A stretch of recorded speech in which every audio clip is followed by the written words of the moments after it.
Hi, I'm Elizabeth from Elizabeth's Healing Path, and I'm going to do a kind of a clean with me. I hate editing videos, so it's not going to be a full clean with me, but one of the biggest challenges I find from working from home is keeping my space clean enough that it's also my work environment.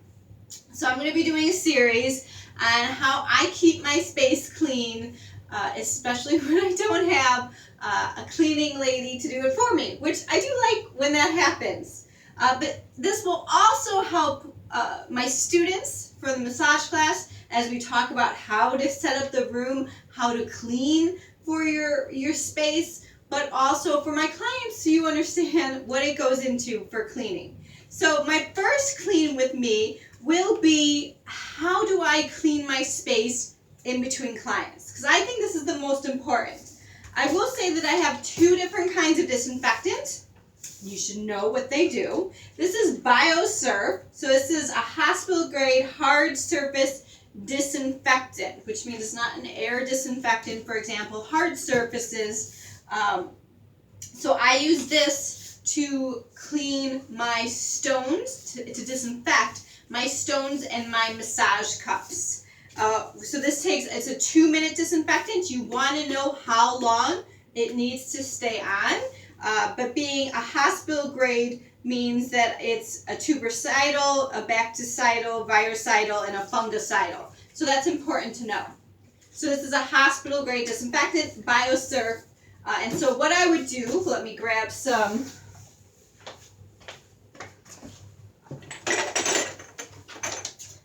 Now, I generally do this at the end of my day because I have enough cups and stones. I don't have any stones in here, so I'll grab a stone. They're hot. So here's a hot stone. Here's a cup. This is a glass cup for fire cupping. This is the one for the machine. And then I also have a tray in here, and I have about 5 of these trays. So that this is the tray that I set, anything that's dirty, I set it on this tray. So if this touched my client, it's now on this tray, and that prevents me from having to disinfect so many surfaces in between clients. I only have to disinfect this tray, and I have enough cups and stones that I only have to clean these guys at the end of the day, which is nice because I don't have to do this. So I take this little basin to the sink. I use Sal Suds. You can use Dawn to wash it. Keeping in mind, you cannot disinfect dirty. Just like you can't clean clutter, you can't disinfect dirty. So you have to first wash the cups and the stones in hot soapy water. And then I have a little dish rack, and I usually let them dry. I don't usually hand towel them unless I need them right away. And then, let me grab a clean one because I can't clean this anyway.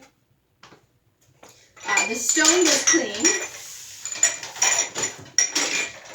I usually, to be honest, first disinfect this container because they're about to go in here to come back into my room. I want to make sure this is disinfected. I usually then, for the cups, I spray it inside. Now, when it comes to, I actually have a lot in the bottom of this cup right now. So when I turn it over, it's going to pour out. You have to saturate a surface to disinfect it. So most people do not spray enough on. So I spray inside the cup, making sure the entire inside is saturated. And then I spray the top. And for the stones, I spray the top, flip them, spray the other side. And I let these then sit for 2 minutes before I bring them back into my room and I can put them away.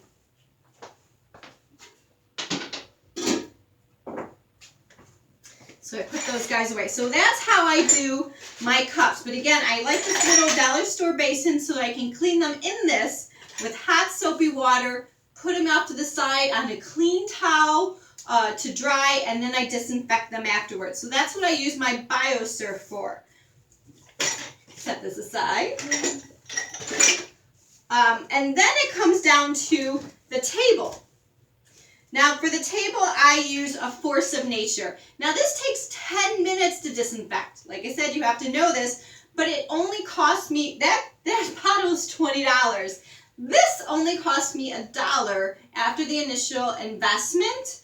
of a machine. You get these little tiny tube, and I like the fact that I don't waste so much plastic. A little tiny tube, you put it into a machine, fill it up with water, turn it on. It turns the salt and vinegar into a different chemical that's a disinfectant that has been rated for things like cold, flu, and COVID.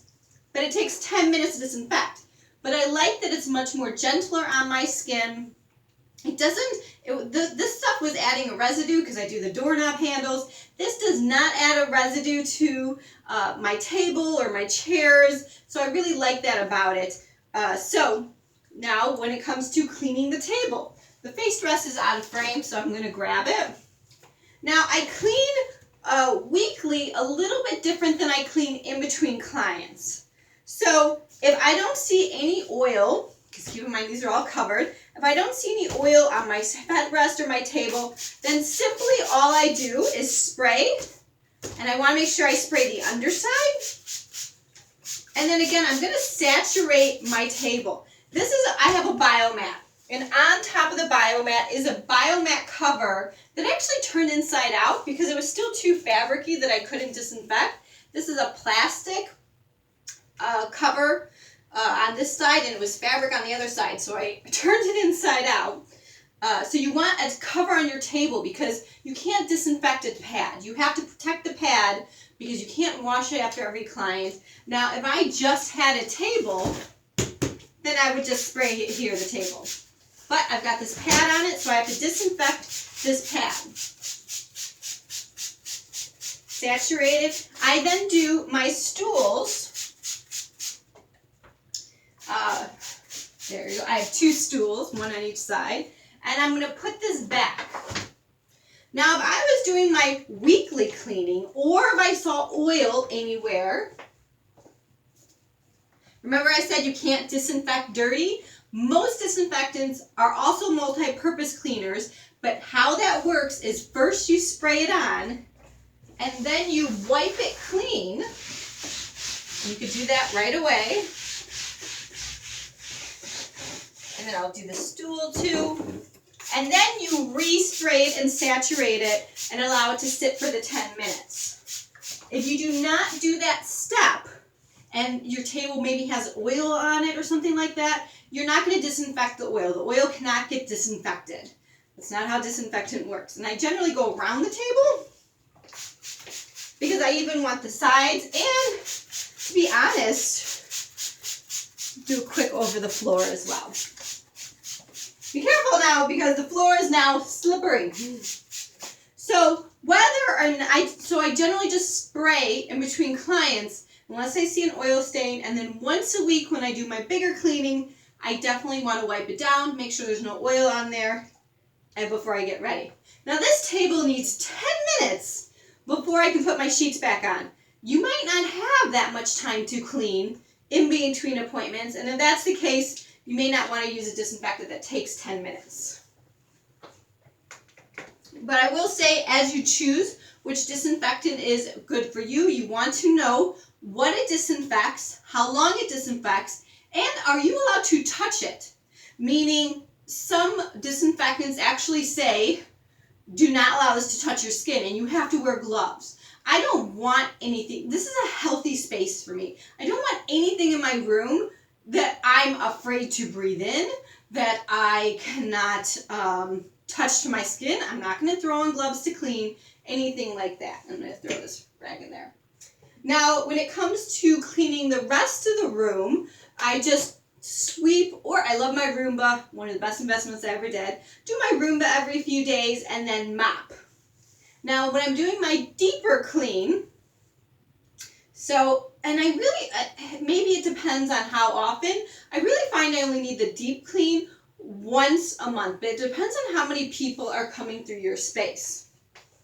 So the first thing you want to do, I learned from Clean My Space. She goes from the top bottom. The first thing you want to do is get rid of any clutter. There's never any clutter in my massage room. That wouldn't be very relaxing. But if you do have something in here that's not supposed to be in here, use that as an opportunity to get it out now. Now, I have very low ceilings, but maybe you need a stick for this, but you're just going to go around and make sure there's no spider webs in the corners. Keeping in mind that clients are staring up at the ceiling for half of their session. So you really want to make sure the ceiling looks nice. And I will even say when it comes to maintaining a space, I do find that I have to at least touch up my paint, if not do a complete repainting, about every 5 years, if not 3, depending on what's going on. So that's going to be getting done this weekend. So first, cleaning any corners, make sure there's no spider webs, because clients will notice that as they're looking up. If you're going to do the light, which the light's on right now, you turn off the light and then you can dust the little light holes. But I don't want to do that because they're on right now. Now, when it comes to here, kind of judge how clean it looks. Now, I always wipe down a surface, all the cups, the lotion, stuff like that get disinfected often. Actually, I forgot to mention that. So, here's a lotion bottle. Same thing, you can't disinfect dirty. So, to clean my lotion bottle in between clients, I'm going to spray it first, wipe it down, and then spray it again. And I actually do this over my table so that the table just gets more saturated, or the floor, whatever works for you. So I have 1, 2, 3, like 5 different lotion options. I just remember which one I did, and that's the only one I disinfect.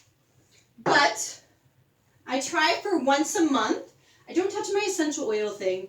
This is fine. This is like a once-a-year project for me where I take all the oils off and dust the shelves. Otherwise, the plants, everything can come off. I usually put a towel down on my table so that I can take everything off the shelf and then wipe and disinfect the shelf. Like I said, the cups are constantly being cleaned. I have caddies, and so because all this stuff is away in a caddy, only once a year do I empty the caddy and give it a nice, good, deep clean. What else? Like I said, I use those trays so that I don't have to disinfect all my surfaces. I never want to put anything that's been dirty or contaminated back on these shelves so that I don't have to disinfect this in between each client. So just thinking about things like that. You also kind of want to look around. How does a client look at the room? What can be improved? It can be hard when you look at a space all the time to really see how you can improve it. So always you could ask clients like, hey, any suggestions? Sending out those surveys are always good. And then the last step, ceiling, shelves, table, and then the floor. So then you're going to vacuum or sweep and then mop the floor. You can do that with a disinfectant as well. You can use bleach. And then I clean the rugs, of course. You know, those go into the washer. And you can use a disinfectant such as a bleach, or you can spray the disinfectant on the floor after you've mopped. So you clean it with a little bit of Sal Suds. That's what I've been doing lately. And I like to put essential oils in there as well, a little bit of vinegar. So I clean my floors with that, and then I just spray my disinfectant afterwards so that my floor has now been disinfected as well.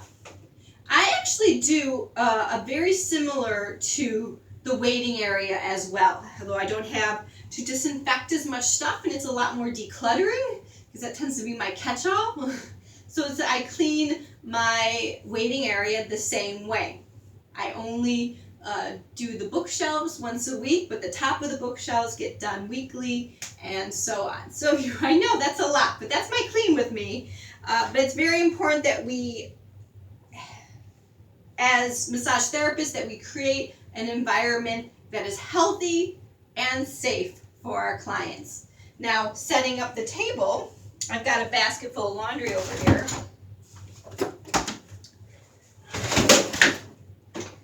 And right now it's winter. So I've got my winter flannel. And then in the summer I have bamboo. Have our sheets.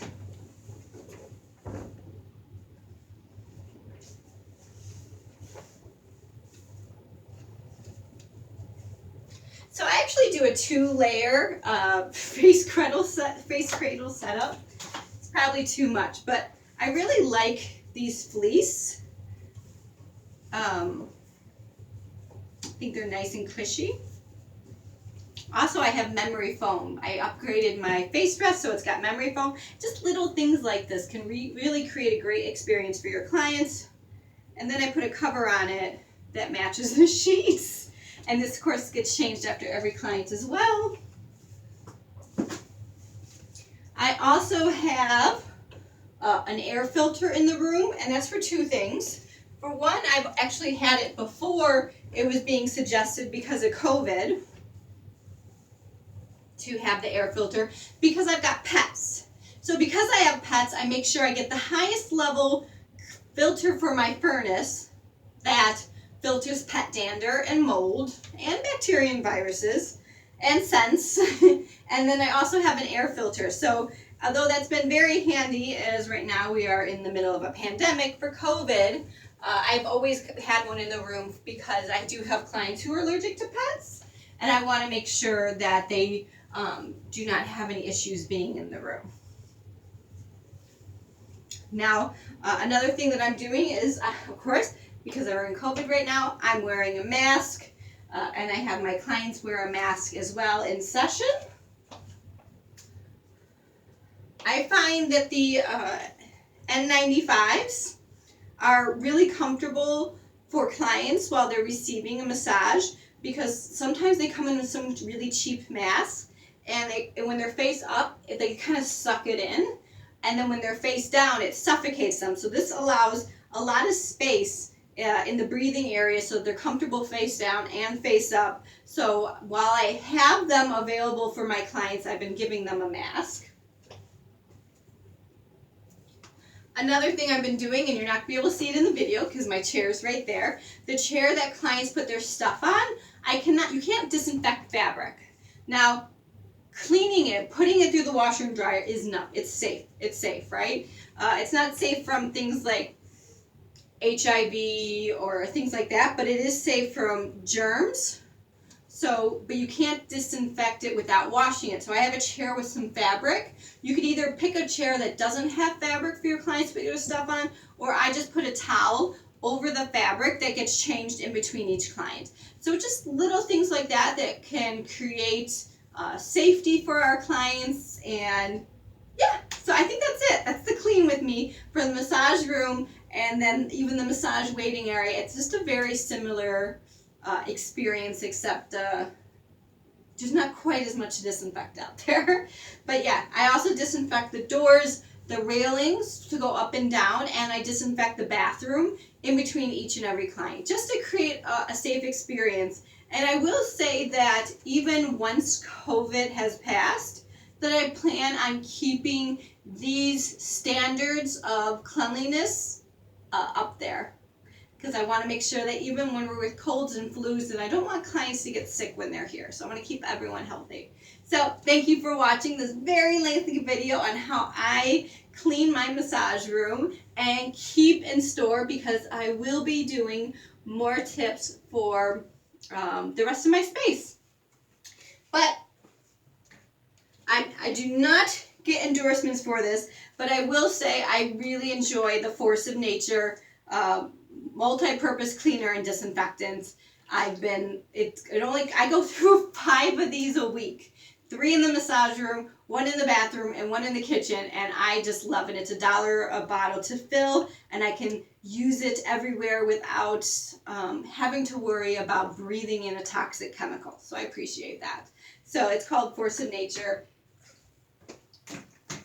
Another product I really love that I was talking about is for the floors. It's Dr. Bronner's Saddle Suds.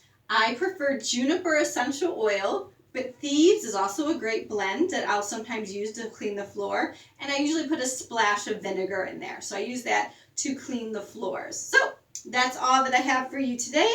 And hopefully you'll continue watching me on this series, and this inspires you to get even cleaner in your massage space.